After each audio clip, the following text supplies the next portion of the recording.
Today is May 20th, 2015, and earlier I made a video clip. I was actually getting some things done around my house and had made a sort of impromptu clip about my floors, which I was repairing, and how Shakira was using my songs. And when I said in my last clip that the song that I did for Shakira, for her, when I used that, I didn't write any songs for anyone. So it's not like someone approached me and said, hey, can you write a song for me? I wrote my own songs, and the U.S. government was stealing them. They basically told me after they were stealing them from me that they basically put it this way. Well, we're not going to let you make any money from this. And we're not going to let you produce these songs, and you're not going to be singing them. So either you can... So either we're going to take your lyrics and your songs and someone else is going to sing them and you won't have any input at all. Or you can participate in some of the production of these songs and videos, and you can have a little bit of input, and you can have a say in how some of it is, in how some of the songs are put together and how you want them done and whatever. So basically they were saying the United States government was going to steal my music. And either someone else was just going to run with it like that, or I could have some quote-unquote director rights. And basically, I think they wanted me to be the director, because usually when I was directing my own stuff, my own songs, they were turning out to be popular hits. So I don't think that they minded having me use some of my, further enlighten someone as to like how I was putting a song together or my idea behind it, and what I imagined for music, and even everything from background music to sometimes dance sequences. I could think of a lot of things when I would put a song together of how it would go. So but that said, I never wanted my songs to be stolen. And what happened was the government, the United States government, was completely stealing my songs. Then a few other countries, they thought, well, you know, they're making that much money off of her songs, we want some of that too. And actually England was one of the very first countries that was stealing from me as well, because Anita Ward made her CD with some of my songs on it. And then even Barbara Streisand, you know, back when, I mean, she had her really kinky hair before it was, you know, way back when. I mean, she did the album Wet or whatever, or at least the album that had that song on it. That's a song I wrote. And so there were people that were already taking my music, and they weren't giving me any kind of compensation for it, and they were just using me. And the United States government, I think, then when they started making so much money off of this, they decided they were going to include other countries in it, because they knew that any normal person would try to go to the United Nations or to other countries for some kind of assistance, or to have the U.S. held accountable for what they were doing. I mean, obviously, if your own country, and the FBI, the CIA, and the Pentagon are all involved in doing that, then someone would try to go outside the country and get assistance. You know, or have maybe even someone tried to provide evidence. And the United States government knew that other countries did have evidence, and they could provide evidence. So what they did is some of these countries, as I've already explained, were doing deals and getting bribed by the U.S. The U.S. was even sometimes marketing my songs off to other countries. So they gave, for example, Celine Dion a whole ton of my songs. And actually... but they were doing that without telling me what they were planned. So like several times I actually believed that, well, this time it's different. I really did think, like, when they'd say, okay, well, this time you do get a contract, because it was new sets of people. And I thought, all of these entertainers and all of these music producers, they can't all be bad.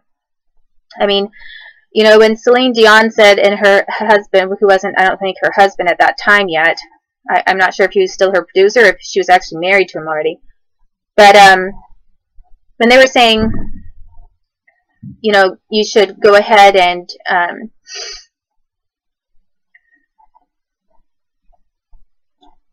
well, when they were saying, we'd like to use your songs, but we're going to tell us how you will put how you would put it together, and then we'll give you half, or we'll give you some of this contract. They always laid out the idea of how much money they were going to give me. Sometimes it was a set amount of money. We'll give you $2 million flat. A lot of time, most of the time, I said that I wanted royalties, because I knew that the interest in music would continue to accrue with the selling of multiple records. So I wanted royalties on it for future sales. And there were a couple of times that I said, okay, a flat fee. And then there were other times that most of the time what I said was half. You know, I'm the writer. I came up with all of the music. Yeah, it seems pretty steep for me to get an entire half of the proceeds, which was probably more than most songwriters get, because songwriters sometimes don't get that much. Well, they do get a lot, but there are some songwriters that just write a pool of songs and different entertainers pick from it, and they don't write necessarily the music or the concept behind it, but they kind of sell their songs and for fairly inexpensively. And that's not what I was doing. I had big ideas behind all of my songs, and I was a prolific songwriter, and I wrote good music. And I felt that for the quality of my songs and how much money it was actually making, it was making well enough, more than enough, then could provide for all of the expenses that went into the production and still have people coming out pretty rich on every side. So I pretty much stuck to my guns on saying that I wanted half for almost everything. And but what happened is that with each different, some of my songs went out from under me, and I never met the people, never met the group, never talked to them. I just suddenly found out that's my song on the radio. And there were other times, most of the time, I met the people before they used my music. That was quite often. That was probably at least 70% of the time. I would say another 30% of the time, people were stealing it from under me and not wanting to meet me, and were just getting it basically trafficked directly to them. But most often, I at least briefly met the person who was putting the songs together, and some of them did want to meet me because in the past it had worked out for other musicians to be able to use some of the extended ideas that I had, that went along with my song and everything. So, I mean, for example, Madonna had asked me, how do you think a princess dresses, when I was a little girl, for this cover idea for Like a Virgin. And so I dressed up the way that I thought a princess would dress, and then they used that image for Madonna on the cover, which she completely copied everything that I had dressed up in, because I picked up this really lacy bustier thing, tons and tons of pearls and jewels and necklaces, had my hair out, bow, very feminine, and but sort of trendy. So she used that for her image from the very start, and even that worked for her. So I sort of think that that is why some of the artists, and I had a lot of different ideas. I wasn't just one. I didn't just have one plain idea and that was it. I'm artistic, so I had a lot of different ideas of how different songs should go. And so anyway, the U.S. Kept lying to me, and after they had accumulated so many songs, and I stopped singing for them, that's pretty much when they did a brain surgery of me. He said, "You're not going to work for anybody else," and then they stopped going to me even to ask about my songs and ideas, and instead, that was when I started coming under the gun, as in, went through several different assassination attempts were leveled against me. And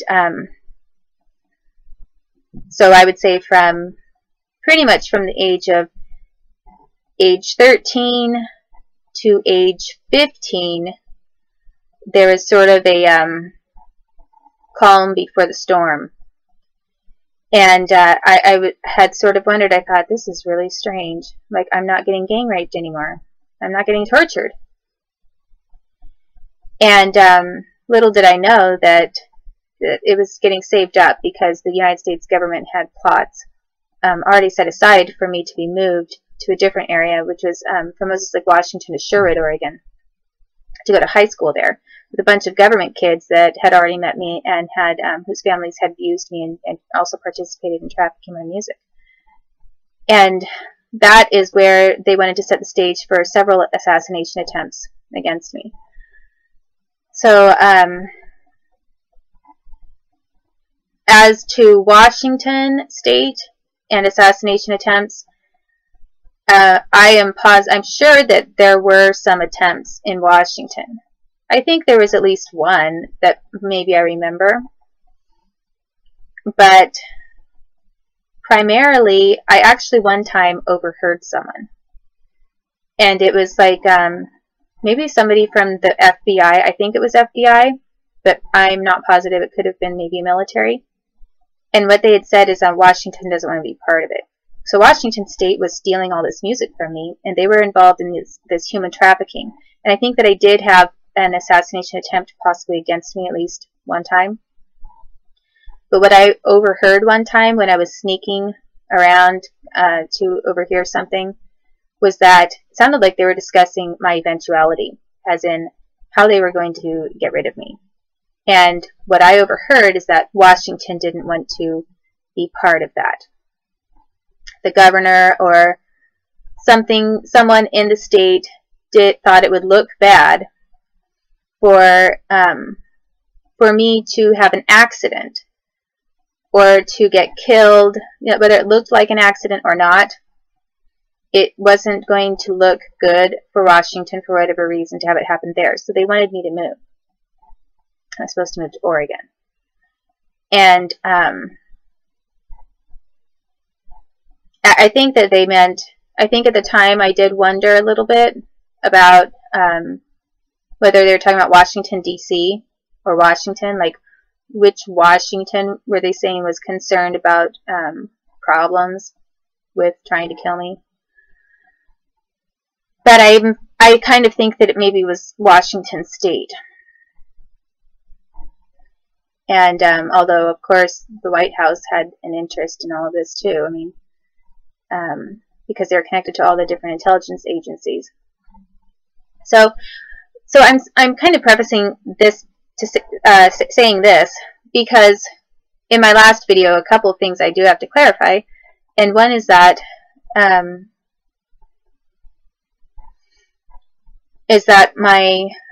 made one comment saying that I wore this to court. That could sound really bad and look really bad if it's just taken by itself, because I was holding up a swimsuit saying this is what I wore to court for jurisdictional trial.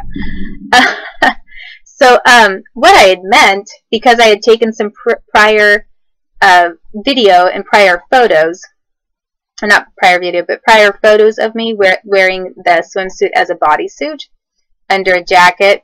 And I actually had pinned the top too. I didn't leave it gaping open in court.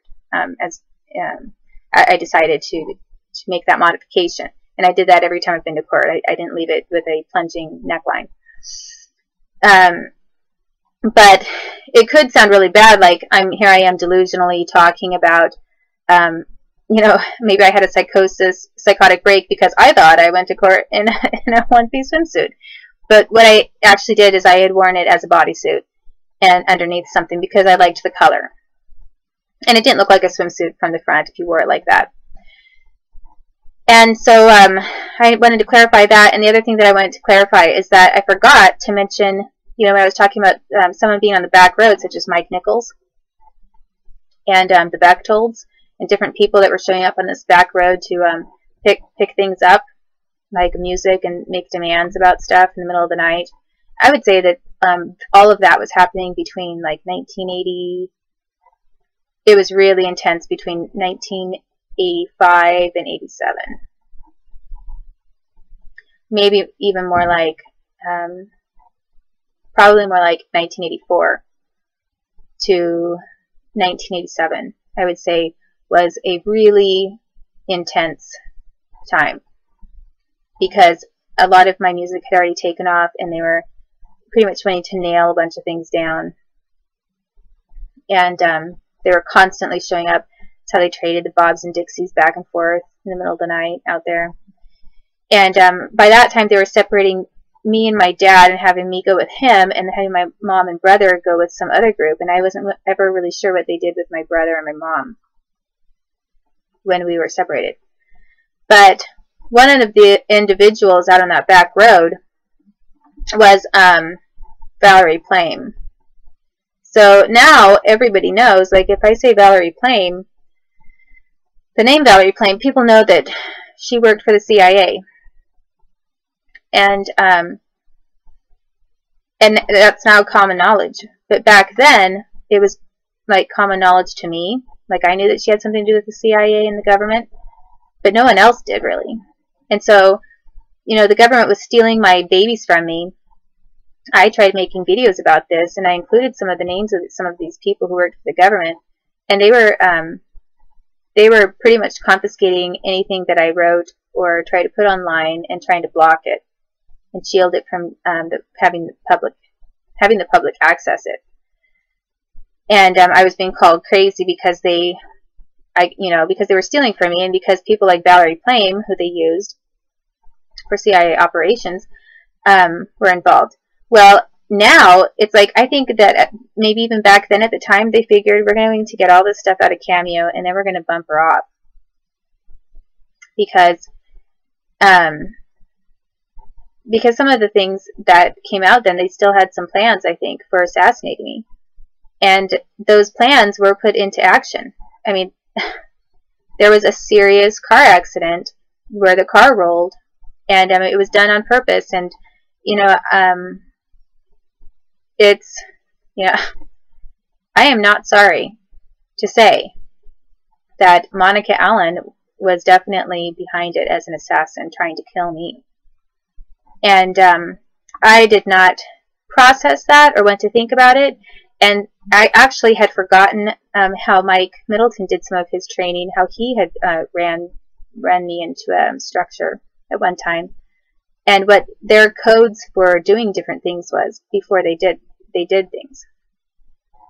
I mean, for example, before they made collisions, or they signaled from one person to another person who was in intelligence that they were about to do something with, for example, a vehicle, sometimes they give a code word first. So, you know, for example, if you're on the 9/11 flight, okay, and let's say somebody hijacks your plane, as we know happened with the whole 9/11 thing. One of those guys on the plane that was supposedly going to crash at a field in Philadelphia, one of the guys said, "Let's roll." Okay, well, his words of "let's roll," very interesting, don't you think? Because that's what the U.S. was doing with me. They wanted to roll my vehicles and kill me. But when he said "let's roll," it was like, okay, that's the alarm sound for move to action. So so he says "let's roll," and a bunch of people who decided on that plane to rush the hijackers. They all went at the same time, and they rushed them. So this is what the United States government was doing when they were using people to hijack my vehicles and trying to kill me by hijacking my vehicles and crashing them and other sorts of things. Monica had said, "Mike, look over there," and that was her signal to him that this would be a good time for you to roll this car. And so they both had already apparently decided to assume whatever risks were involved in the car rolling, because he wasn't able to look. Mike Nichols was not able to look around the seat directly behind him and to see me and see what was going on exactly. But Monica could. So Monica checked first. She looked back, you know, this direction, looked back at me I was sitting over here, like say here's Mike driving, here's Monica, and then I was behind Mike. Well, Monica looked over here. She looked at my seatbelt because I had said, or at my waist because I had said I was taking my seatbelt off to get some cookies. And she said, "Oh, can you get me some?" And I was like, I can't really reach. I think I have to take my seatbelt off to get him. So, so she had looked back to try to verify that my seatbelt was off, and I don't think that she could tell that it wasn't off because I kind of had something covered over my waist a little bit, so you couldn't see it, and I was starting to bend over. And I just saw that she looked over there first, and then she said, so Mike, look over there, and that was his cue. And all of a sudden, I did see him right before he cranked that steering wheel, really sharp crank, to go downhill, and then cranked it back to just, you just get a little leverage and then flip it like that. I saw his face. He wasn't looking straight ahead. He was kind of looking this direction a little bit from over here. He's looking that way. And I was leaning over this direction because the cookies were behind Monica's seat. And I did catch his side profile, and I saw what he looked like. I saw the determination on his face. I saw his jaw was gritted, and he was very focused on what he was doing. So they worked together. I was actually in a car unknown to me with people who were working with the United States government to kill me. So what happened with Monica after that point, she played a really good part because she made it look like, I hadn't thought about Mike Middleton and some of the things that they did, how they used that kind of a cue before doing this to the steering wheel and crashing cars with me in it, like trying to kill me in the past, and how they had cues for the United States operations. And I wasn't thinking about any of that. I wasn't having a flashback to Mike Middleton and some things that they did in Canada and in the U.S. regarding that. I was just thinking, oh, I can't believe that. I did have some suspicions within a day or two about Mike because, obviously he refused to stop my car. Monica wasn't supporting me on that either. She was not saying, Mike, can you please stop the car? He only wants to drive. She was just saying nothing. So, it's kind of strange that my best friend was sitting in the car for over half an hour as I was pleading with Mike for a half an hour to stop the car, my car, which I owned, had my name on the license and the title and everything, and let me drive. And she wasn't saying anything. She wasn't backing me up on it. And,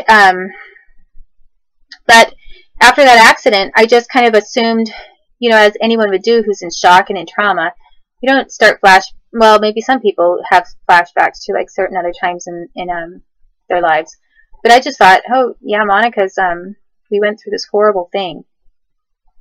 And so she and I would get together and we'd talk about it, and she played a really good role. And then, she came over and talked about it a few times, but for the most part, she stayed over at her own house and did her own thing. And then later, it was after that point, she later just started to get weird on me. And she faked it for a while. I think that the government was still using her to spy on me. I got a house, and she decided to move in as a roommate, which is like basically a way for her to spy on me when the whole time I was there. And then what really sealed things is that she decided she was going to get married, and she was going to marry this guy who actually held a gun to my head when I was younger in the South. He's connected to cops and FBI. His name's Tim Henderson. So Monica Allen reacquainted herself with Tim Henderson because some of these government kids were going back and forth and already meeting each other. They already knew each other. And so they had become reacquainted under a completely different situation. And I think that when they decided, they still played it kind of cool, like no big deal. But when they decided they were going to have kids, after what had happened to my babies by the government, when they decided they were going to have kids for themselves, everything changed. They decided they didn't want me around their kids. And, of course, why not? Because both of them tried to kill me. So they, for whatever reason, even though I hadn't ever tried to kill them or anyone around them, I think that they thought that my being around them more, or like in proximity to them, possibly in a situation with a kid, when in the past I had been around them when there were a bunch of kids around, adults at the same time. It wasn't just like my peers and that's it. I think they were worried that my memory would be triggered and I would start to remember things pretty quick. So they started to defame me, and that's what they did. They defamed me to some cops in Portland, actually, that Tim already knew. And Monica Ellen's mother defamed me. And then here's the interesting thing. So if Monica and Mike agreed to try to kill me, which they did, then obviously they got paid something before they did this and probably something after. So, how did they obtain this money? Well, I'm not quite sure, how the money got laundered. If it was through like, okay, we'll give you a job now and we're going to give you so much money, maybe some bonuses after a certain amount of time, and that's pay.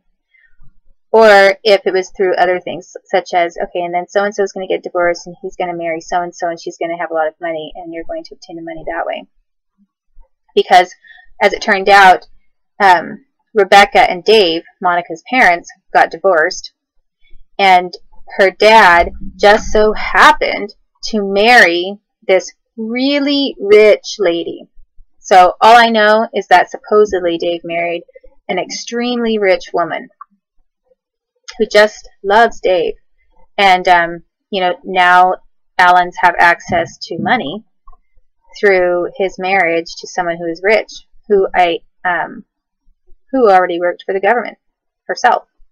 So sometimes, so I don't know how they got their money. I don't know how Monica got her money, but I do know that that the government is experienced in laundering money and use different excuses for how it is obtained. By the time I saw Monica and Tim after they were together, Tim had somehow enough money from somewhere that he had put together an entire music studio and was doing music studio business from his house. And they'd bought a house. So Tim and Monica suddenly had enough money to buy a house for themselves. Plus they had a music studio. And I'm not saying that means they're rich, because obviously to do a hit like that against me, or to try to do a hit, it's probably going to pay quite a bit of money, and I don't think I've really seen where all of that money went and where it is. Some of it might be offshore, since Monica is half Hispanic. I think she has access to Mexico. And I think that, and I know that Tim went to Canada. Tim Henderson was going back and forth from Canada to the United States. And so, where the money gets sent